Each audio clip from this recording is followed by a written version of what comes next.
Joliba Afternoon News.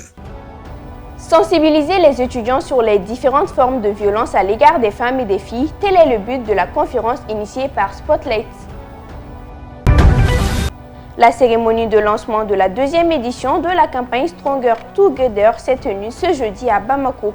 Les détails dans un instant. À l'international au Maroc, l'APID salue l'établissement d'un acte de tolérance entre Israël et le dit pays. Fidèles téléspectateurs, bonjour et bienvenue au rendez-vous de l'information. Le ministre de la Justice a annoncé hier que des dispositions sont en cours pour libérer Bandao et Mokhtar-Wan. Nous aspirons donc à une fin d'assignation très proche pour l'ancien président de la transition et son premier ministre. Je vous en parlais dans les titres. Dans le cadre de l'initiative Spotlight, une conférence a été animée ce jeudi à l'Institut Polytechnique Rural de Formation et de Recherche Appliquée, IPR-IFRA de Katibougou. Les étudiants ont été sensibilisés sur les différentes formes de violence à l'égard des femmes et des filles. Lutter contre les violences à l'égard des femmes et des filles, un combat lancé à travers l'initiative Spotlight. Initiative Spotlight, soutenue par les Nations Unies et l'Union européenne, s'est engagé dans une stratégie visant à mettre fin à toutes les pratiques néfastes à l'égard des femmes et des filles. Les violences faites aux femmes et aux filles sont des contraintes d'ordre physique, psychologique ou moral qui sont exercées à l'encontre des femmes à cause justement de leur statut. Et ce statut est dans la plupart de nos pays, en particulier les pays comme le Mali, ce statut est un statut qui est inférieur au statut de l'homme, sur le plan social, sur le plan politique et même sur le plan psychologique. Cette conférence, au sein d'une école, en l'occurrence l'Institut Polytechnique Rural, IPR-IFRA, n'est pas un choix fortuit. Il a permis aux étudiants de mieux comprendre le fléau. Même en voyant des filles, et à travers ces vêtements, on dit des choses. Tout ça, j'ai compris que tout ça, ce sont des violences. Et j'ai compris ça. Et bon, on doit tous changer ces comportements-là. J'ai compris aussi que c'est dû à l'éducation. Violence, comme les harcèlements, parce qu'il y a violence, il y a tellement de sortes de violences. On peut harceler une fille en lui forçant à t'aimer. Ça aussi est une violence. Bon, vraiment, j'ai commis ce genre de violence-là, que vraiment je suis désolé. Cette initiative est salutaire pour les autorités universitaires, administratives et politiques. L'IPR s'est doté d'une cellule JAR composée de 6 membres et a développé un plan d'action JAR en collaboration avec le programme Niche, le PADES et le FASA.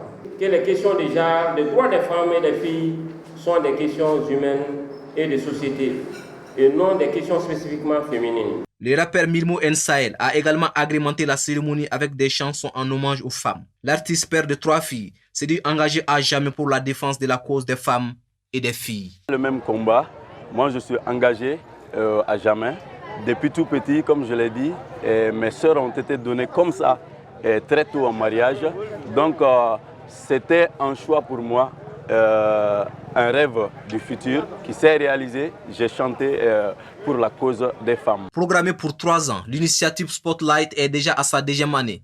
Elle a pu mobiliser environ 140 000 personnes par le biais d'efforts de sensibilisation communautaire. Nous poursuivons cette édition avec l'actualité en bref. Nouvel échec des négociations entre le gouvernement et les enseignants signataires du 15 octobre. Ceux-ci maintiennent leur mot d'ordre de grève du 27 août prochain, une situation qui inquiète les parents d'élèves. Le lancement de la 2e édition de la campagne Stronger Together a eu lieu hier à Bamako. Ce projet vise la scolarisation entière et complète des jeunes filles. Adama Sanogo pour le compte-rendu.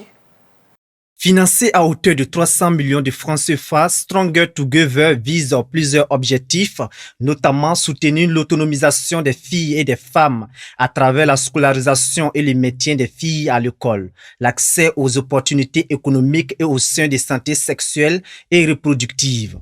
Il s'agit de faire en sorte que nous puissions communiquer davantage sur toutes les questions liées à l'autonomisation de la femme, les aspects de l'éducation, du maintien des filles à l'école, les aspects d'amélioration du niveau des revenus, mais surtout des aspects aussi de lutte contre les violences basées sur le genre, les mariages d'enfants, les mariages forcés. Ce projet sera d'un apport très crucial pour l'éducation des jeunes filles, soutient Madame Sidibé Dédéou Ousmane Traoré, le ministre de l'Éducation nationale. C'est un projet qui est très important dans le cadre de l'éducation nationale, surtout pour le volet éducation des filles et autonomisation des femmes.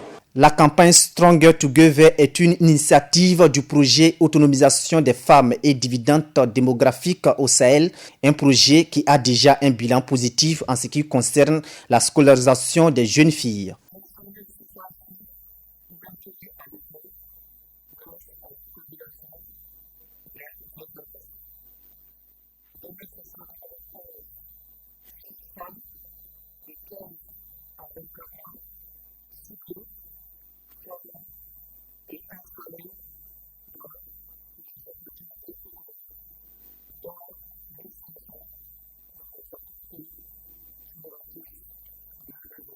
Pour rappel, le projet Autonomisation des femmes et dividendes démographiques est une initiative régionale des gouvernements de 9 pays de l'Afrique de l'Ouest et du Centre, notamment le Mali, la Côte d'Ivoire, le Cameroun, le Niger et le Tchad. Le collectif pour la rélecture du traité de coopération militaire entre le Mali et la France exige la révision du dit traité signé depuis 2013. L'information a été donnée au cours d'un point de presse. Adama Sanogo y était. En 2013, le Mali et la France ont signé un traité de coopération en matière de défense. Dès lors, la France s'est engagée militairement au Mali depuis janvier 2013. 8 ans après sa signature, l'insécurité demeure un problème majeur sur l'ensemble du territoire malien. Raison pour laquelle des voix se lèvent pour exiger sa révision. Ce traité a permis à une armée étrangère d'agir à sa guise sur notre territoire et de freiner les faits et gestes de nos militaires. Donc il y a des dispositions dans ce traité que nous dénonçons. Ces traités et accords font que même le ministre malien, le président malien ne peut se rendre à Kidal sans le préalable de la force Barkhane. Les militaires maliens ne peuvent pas survoler, faire des missions en aérien ou sol sans aviser 24 heures en avance Barkhane, qui s'il ne répond pas, alors les militaires ne sont pas autorisés à partir. Nous ne sommes pas trompés. Depuis des années, nous savons que cet accord n'était pas équilibré. Mais aujourd'hui, fort heureusement, nous avons des autorités qui ont vu comme nous. Alors c'est le lieu pour nous en tant que peuple, en tant que représentation du peuple, de nous mobiliser pour soutenir ces autorités, à aller dans le sens de la réadaptation, de la relecture de cet accord pour qu'il soit vraiment équilibré et qu'il nous apporte véritablement la paix. Les membres du collectif pour la relecture du traité de coopération militaire entre le Mali et la France invitent les populations à s'impliquer davantage dans cette lutte patriotique. Pour la première fois, les députés ont compris et sont en train de descendre dans l'arène, dans les rues, pour informer, pour faire des grèves.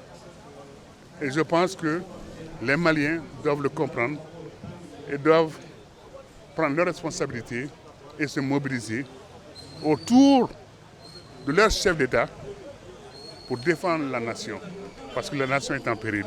Toutefois, ils exhortent les populations à une manifestation pacifique pour atteindre le résultat escompté. À présent, voyons l'infographie du jour qui est consacrée au Taj Mahal. Le Taj Mahal en persan, qui signifie la couronne du palais, est situé à Agra, au bord de la rivière Yamuna, dans l'état de l'Uttar Pradesh, en Inde. C'est un mausolée de marbre blanc construit par l'empereur moghol musulman Shah Jahan en mémoire de son épouse Arjumand Banu Begum, aussi connue sous le nom de Mumtaz Mahal, qui signifie en persan « lumière du palais ». Le Taj Mahal est considéré comme un joyau de l'architecture mongole, un style qui combine des éléments architecturaux des architectes islamiques, iraniens, ottomans et indiennes. Suivons la page internationale. Depuis le lundi 10 août, les citoyens français sont tenus de présenter un laissez-passer dans les lieux publics prouvant qu'ils ont été vaccinés ou qu'ils ont récemment été testés négatifs au coronavirus. Alors que la police avait reçu des instructions pour être clémente la première semaine, le gouvernement s'est engagé à durcir les contrôles des cartes de santé à partir du 16 août. C'est assez lourd, donc là en plus j'ai beaucoup d'activités en fait, qui sont prévues, beaucoup de déplacements qui sont prévus à partir du mois de septembre, donc il fallait impérativement que je sois vaccinée dès maintenant. Les tests ne devant plus être gratuits à partir d'octobre, beaucoup se sont rendus dans les centres de vaccination, le cœur lourd, afin d'obtenir le laissez-passer et de pouvoir continuer leur vie normalement. Je me sentais effectivement un peu obligée de le faire vacciner. Pas un peu, mais beaucoup. Pour pouvoir profiter de ma liberté, profiter de ma vie de jeune femme de 31 ans. Et voilà. La France a enregistré 6,39 millions de cas confirmés de coronavirus et 112 468 décès depuis le début de la pandémie.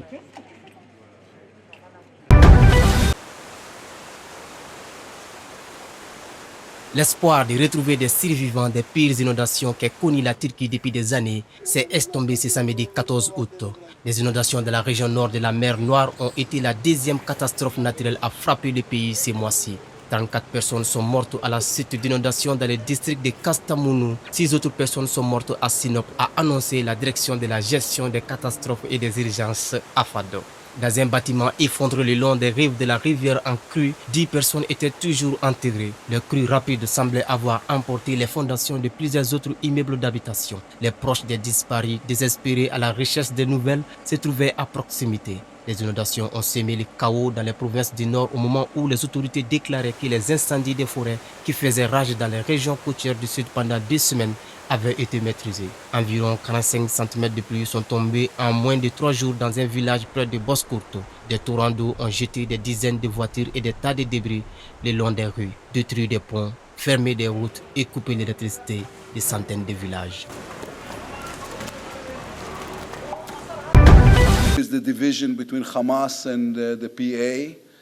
Le ministre israélien des Affaires étrangères, Yair Lapid, déclare qu'Israël et le Maroc établissent un acte de tolérance lors d'une conférence de presse à Casablanca. Les deux pays ont convenu d'ouvrir prochainement des ambassades à l'issue de la première visite du chef de la diplomatie depuis la normalisation des liens entre les deux pays. Yair Lapid, ministre israélien des Affaires étrangères, a expliqué que stratégiquement, cela devrait être vu comme un acte de tolérance à l'opposé du cycle de mort et de destruction que mène l'Iran. Nous établissons ici un acte de tolérance et de modération avec Israël, le Maroc, l'Égypte, la Jordanie, d'une certaine manière Chypre et la Grèce, les Émirats et Bahreïn, tous les pays qui veulent une économie et la paix et non pas la guerre et la destruction, a-t-il affirmé, avant d'ajouter que ce processus connu sous le nom d'accord d'Abraham ou d'accord de normalisation est passé par une sorte de processus de gradation, a survécu et s'est épanoui par un changement de gouvernement aux États-Unis et en Israël et s'est ensuite avancé vers une sorte de sommet historique avec l'ouverture de l'ambassade aux Émirats il y a quelques mois et l'ouverture des bureaux ce matin.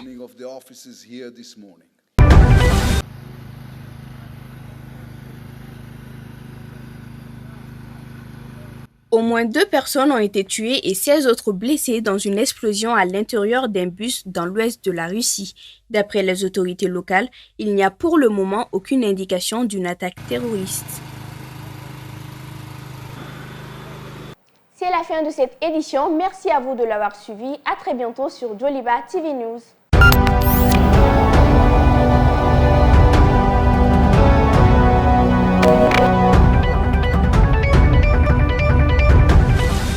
Joliba Afternoon News.